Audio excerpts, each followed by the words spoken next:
हे दोस्तों, कई सारे रिक्वेस्ट आने के बाद मैं अपने आप को रोक नहीं पाया।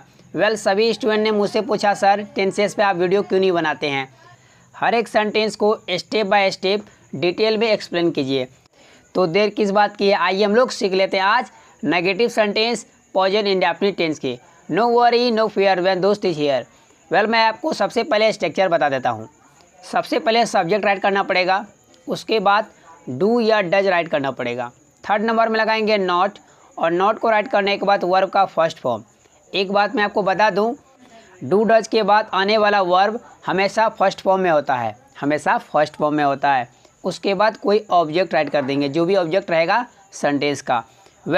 यदि आपको इसका पैसिव में बोलना हो तो क्या कीजिएगा, सबसे पहले ऑब्जेक्ट, इसमें सब्जेक्ट नहीं होता है, करने वाले को इम्पोर्टेंस नहीं दिया जाता है, जो काम हो रहा है उस पर इम्पोर्टेंस ज़्यादा दिया जाता है।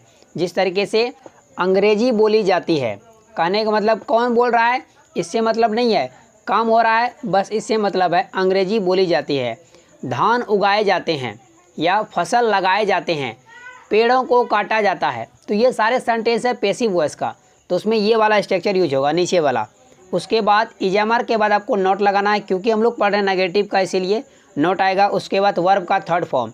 एक बात और बता दूं, पैसिव वॉइस चाहे किसी का भी हो, ऑलवेज वर्ब का थर्ड फॉर्म ही आता है। तो आपको याद रखना पड़ेगा कि V3 राइट करना पड़ेगा।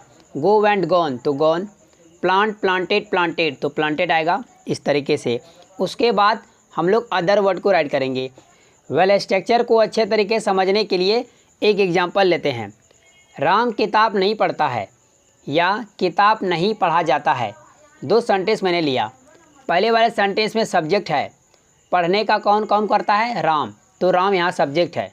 पहले इसके ट्रांसलेशन को देख लेते हैं। Ram does not read a book, Ram does not read a book, तो यहाँ पर सब्जेक्ट है राम, राम के साथ क्योंकि ये सिंगुलर है तो डज आएगा। सर आपने तो बताया ही नहीं डू किसके साथ लगाए या डज किसके साथ लगाए।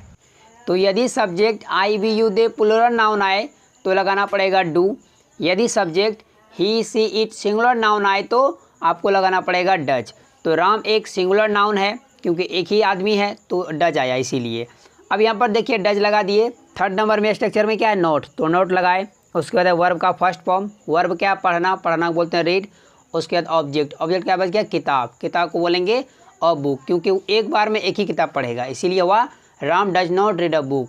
अगर मिला देंगे तो स्पोकन में बोलेंगे तो Ram doesn't read a book, Ram doesn't read a book. Do plus note को डोंट पढ़ेंगे और डज प्लस नोट को डजंट पढ़ेंगे। आइए देखते हैं एक पैसिव वॉइस का सेंटेंस।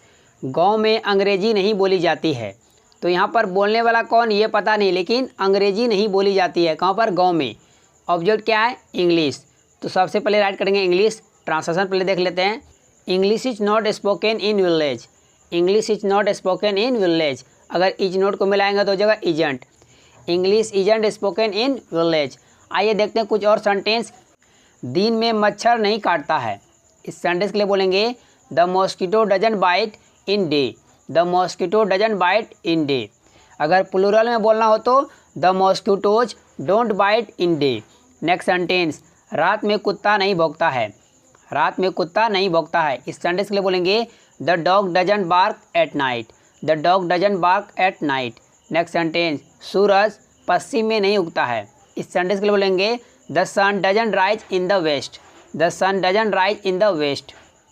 नदी नहीं बहता है, the river doesn't flow, the river doesn't flow. अगर बोलना हो हवा नहीं बहता है तो the wind doesn't blow, the wind doesn't blow. हवा बहने के लिए ब्लो, नदी बहने के लिए फ्लो का यूज होता है वर्ब का।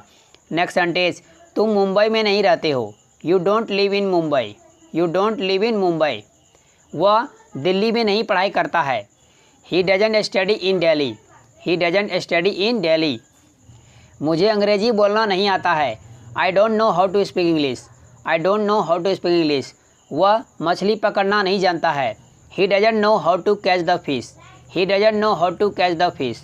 नेक्स्ट सेंटेंस, मुझे प्यार नहीं किया जाता है, I am not loved, I am not loved. यह पैसिव वॉइस का सेंटेंस। उसे नहीं बुलाया जाता है, he is not called, he is not called या ही इज नॉट इन्वाइटेड, अगर आमंत्रित करने के सेंस में यूज हुआ तो। नेक्स्ट सेंटेंस, उसे नहीं पढ़ाया जाता है, he is not taught, he is not taught. पेड़ों को नहीं काटा जाता है। Trees are not cut, trees are not cut. पौधों को नहीं लगाया जाता है। Plants are not planted, plants are not planted. उस विद्यालय में अंग्रेजी नहीं पढ़ाई जाती है। English is not taught in that school, English is not taught in that school. हे दोस्तों, इसी तरह से आप ढेर सारा सेंटेंस लीजिए और प्रैक्टिस कीजिए एक्टिव और पैसिव दोनों में, क्योंकि बिना पैसिव वॉइस का आप इंग्लिश नहीं बोल पाइएगा। आपको पैसिव वॉइस, एक्टिव वॉइस दोनों ज़रूरी है पढ़ना। दोनों स्ट्रक्चर यहाँ पर है। कई सारे सेंटेंस लीजिए और प्रैक्टिस कीजिए। Thanks for watching video friends.